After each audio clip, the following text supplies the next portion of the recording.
Hello everyone, নমস্কার সবাইকে। কেমন আছো সবাই? আমি শ্যামলী। আর সবাইকে অনেক অনেক ওয়েলকাম আমার চ্যানেলে। আমি বহু বছর হয়ে গেছে ভিডিও বানানো ছেড়ে দিয়েছি, তো আবার চেষ্টা করছি একটু ভিডিও বানানোর। ইচ্ছা আছে কন্টিনিউ করবো, কতদিন করবো আমি জানি না, দেখি কতদিন করা যায়। মানে আমার মারা পাশের মানে পাড়ার কাকিনি বৌদি সবাই মিলে ওখানে মাঠে ধান উঠেছে, তার গল্প করছে, চারিদিকে গরমে খা খা করছে। আর এটা হচ্ছে আমার খুবই পছন্দের জায়গা। মানে আমার নিজে হাতে লাগানো আমার সব নয়নতারা গাছ। ওখানে আমার হাঁস তার দুখানা বাচ্চা নিয়ে বসে রয়েছে। এত প্রচন্ড গরম, মানে সবাই হাঁপাচ্ছে। দেখতে পাচ্ছ মাঠের দিকে প্রচন্ড রোদ, আমি এই বাইরের দিকে এসে বসে রয়েছি পুকুর পাড়ে। একটা চৌকি নিয়ে এখানে বসে রয়েছি। মানে থাকা যাচ্ছে না গরমে ঘরের মধ্যে।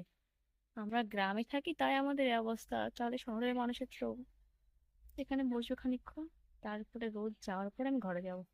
ওই যে আজ দেখো বাচ্চা নিয়ে যাচ্ছে, ওখানে খাবে, তারপরে আবার পুকুরে যাবে। এদিকেও রয়েছে নয়নতারা গাছ। বৃষ্টিতে কিছু গাছ মারা গেছে, এই সাইডের দিকে কিছু গাছ মারা গেছে, কারণ এগুলো হচ্ছে হাইব্রিড ভ্যারাইটি, এগুলো কিন্তু দেশি ভ্যারাইটি নয়। এগুলো হচ্ছে হাইব্রিড ভ্যারাইটির গাছ। আরো অনেক গাছ ছিল, অনেককে দিয়ে দিয়েছি, অনেকে নিয়ে গেছে, কারণ এত সুন্দর না কালারটা, প্রচুর লোক নিয়ে গেছে। আর তারপরে আমি অনলাইনে অর্ডার দিয়েছিলাম পর্তুলিকা, যেটাকে আর কি আমার টাইমগুলো বলি অনেকে। ঠিক আছে, অর্ডার দিয়েছিলাম, সঙ্গে এসেছিল আমার 4-5টা সূর্যমুখী ফুলের বীজ এসেছিল। তার মধ্যে দুটো পুঁতেছিলাম, মানে তিনটে পুঁতেছিলাম, দুটো ভালোভাবে হয়েছে আর একটা মানে মরে গেছিল। দুটো হয়েছিল, আমি ফটো রয়েছে সেগুলো আমি দিয়ে দেবো।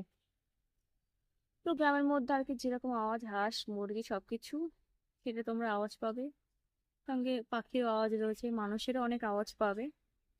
এখানে এখন ভালোই হাওয়া হাওয়া হচ্ছে, ঠিক আছে, গাছের পাতা নড়ছে। আবার দেখাই তোমাদের নয়নতারা গাছগুলো ভালো করে। এই যে দেখো, ছোট্ট গাছ কিন্তু বেশি হাইট নয়। এই একটা পুঁতেছি রিসেন্ট। একটা জলের বোতল নিয়ে বসেছি, কারণ আমার প্রচন্ড জল তেষ্টা পাই। এই একটা গাছ, এই একটা গাছ, মানে এত ঝাঁকড়া হয়েছে এখানে। আমি এই ডগগুলো কেটে দিতাম, আর প্রচুর প্রচুর ঝাঁকড়া হয়েছে। এই গাছটা এক পাশে কে ভেঙে দিয়েছে।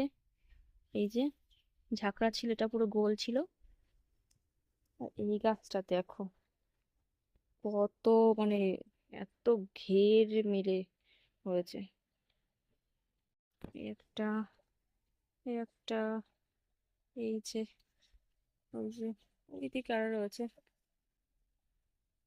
ওদিকে আমার ফল গাছ রয়েছে, কামরাঙা গাছ। এটা হচ্ছে সবেদা গাছ। সবেদা গাছের সবেদাগুলো মা পেড়ে নিয়ে জাগ দিয়েছে। এই যে হচ্ছে আর একটা সবেদা গাছ। এই যে এতে এই যে বড় বড় সবেদা ধরেছে কিছু, আর প্রচুর ফুল এসছে। এই যে মানে এত সুন্দর লাগে না, যারা যায় এখান দিয়ে শুধু দেখে, এত সুন্দর লাগে দেখতে এই সাইডটা। এগুলো কিন্তু একই গাছের, বুঝেছো, এগুলো কিন্তু একই গাছের। এগুলো আর কি পলিনেশন হয়ে এরকম কালার এসছে, কারোর মাঝে সাদা, কারোর মাঝে লাল, এরকম আর কি। তো আমার খুব পছন্দের নয়নতারা গাছ, খুবই পছন্দের। আমি কিন্তু এতে এখনো পর্যন্ত লাগানোর পরে এখনো কোনো সার ব্যবহার করিনি। এটা কোথায় কোথায় যাচ্ছে, পাশে তাড়া করেছে। আমি গাছ লাগানোর পরে এখনো অবধি কিন্তু কোনো সার ব্যবহার করিনি। আরো অনেক কিছু গাছ রয়েছে, পরে দেখাও। এখন আমি গরমে উঠবো না এখান থেকে, পরে দেখাবো সূর্য আছে। আমি মানে আমাদের ইন্ডিয়াতে সব থেকে যে লঙ্কায় ঝাল বেশি, সেই লঙ্কা গাছটা আমার বাড়িতে রয়েছে। অনেক গাছ লাগিয়েছি আমি। প্রচন্ড ঝাল আর গন্ধ একটা আছে, প্রচন্ড ঝাল। এই ঝাল যদি কেউ দুটো তিন, মানে দুটো কি একটা খেলেই তার মানে শুরু হয়ে যাবে রিয়াকশন, এক কামড় দিলেই।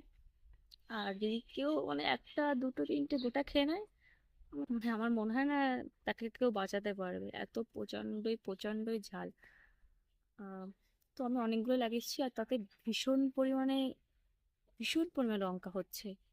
আমি কিন্তু কোনো সার এখনো অব্দি ব্যবহার করিনি, মানে সার আমি ব্যবহারই করি না বলতে পারো, তার জন্য আমার গাছে একটু ফল ঠল এই কমই হয়।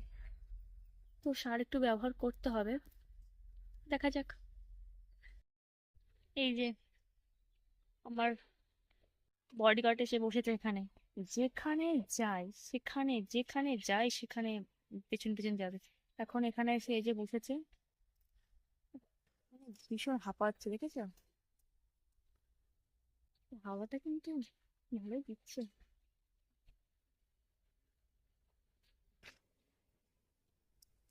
ভীষণ বদমাইশ। এমনি সময় কিন্তু খুবই ভালো শান্ত মেয়ে একটা, যত্ন করলে আদর নেয়, কিন্তু এখন বাচ্চা হয়েছে বলে গায়ে হাতই দিতে দেয় না। আকাশে ভীষণ মেঘ করেছে আজকে, দেখো। এইদিকে সব ফলগুলো জ্বালিয়ে দিয়েছে। বাহ! ওই যে হনুমান ধান মেশিন দিয়ে ঝেড়েছে, সেগুলো পল হয়ে গেছে, সব জ্বালিয়ে দিয়েছে, চারিদিকে ধোয়া ধোয়া। ওইদিকে রাজ যা মেঘ করলো, তো হাওয়া হয়েই সব উড়ে যাচ্ছে, আর কিছুই হবে না। চারিদিকে গোছাচ্ছিলাম, সেই জন্য এই অবস্থা হয়ে গেছে। ঝড় বৃষ্টি একটু করে মেঘ করলো, তা হাওয়া হয়ে সব উড়ে গেল। চলো বাড়ির দিকে যাই। ওই ওয়েদারটা যদি একটু ঠান্ডা ঠান্ডা হয়। ব্যাক ক্যামেরাটা সত্যি খুবই খারাপ হয়ে গেছে, দেখি যদি ঠিক করা যায়। কুকুর দেখো, ওই যে খেলা করছে একা একা, দেখেছো? সব জ্বলছে, কারণ বৃষ্টি হলে সব ভিজে যাবে, তো সেই জন্য। এখানে এখন লাউ গাছটা কাটা হচ্ছে, কারণ এই মাসে নাকি কি বলে, লাউ খেতে নেই গাছও খেতে নেই। তো এই যে আমি আর মা মিলে এখন লাউ গাছটা কাটছি। যে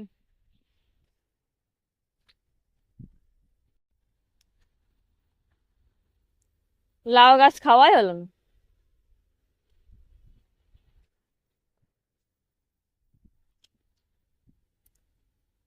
যে লাউ গাছে ফুল ধরেছে, লাউ ধরেছে, ওই ভেতর দিকে কোথায় রয়েছে, ওই যে লাউ ধরেছে।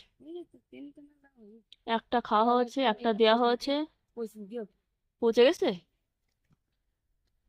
হাহ, রাখা যাবে না রে, কি সব নিয়ম, জ্যৈষ্ঠ মাসে লাউ খাওয়া যায় না, জানি না কারণ, আমি জানি না। আমি কাটছি এটা দিয়ে লাউ, মানে সরি লাউ গাছ একটা দিয়ে ধরে ধরে কাটছি, যা ধার ঠার কিছুই নেই। আর লাউ গাছের জন্য গাছপালা নষ্ট হয়ে যাচ্ছে, কুড়িটা তখন একটা সারা যাওয়া গাছ, দেখো ওকে কেটে উড়িয়ে দিক। ঠিক আছে।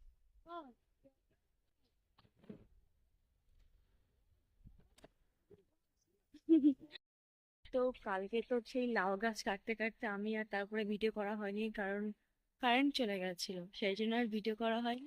তো আমি এখন যাচ্ছি মাঠে, মাঠে দৌড়াবো, তারপর বাড়ি এসে ব্যায়াম করব, তারপরে যে আমার কাজ সেগুলো করব। তো ভিডিওটা আমি এখানে এন্ড করে দিচ্ছি, জানি না পরে আর কি ভিডিও বানাবো সেই জন্য। তো মাঠ থেকে দৌড়ে চলে এসেছি, মাঠ থেকে এসে কথা বলা সম্ভব না, এত প্রচন্ড অনেক কষ্ট হয়ে যায়। এখানে আছে আমাদের ধান, ধান লাট করে রেখে দিয়েছে। তো দেখাচ্ছে নেক্সট ভিডিওতে। টাটা।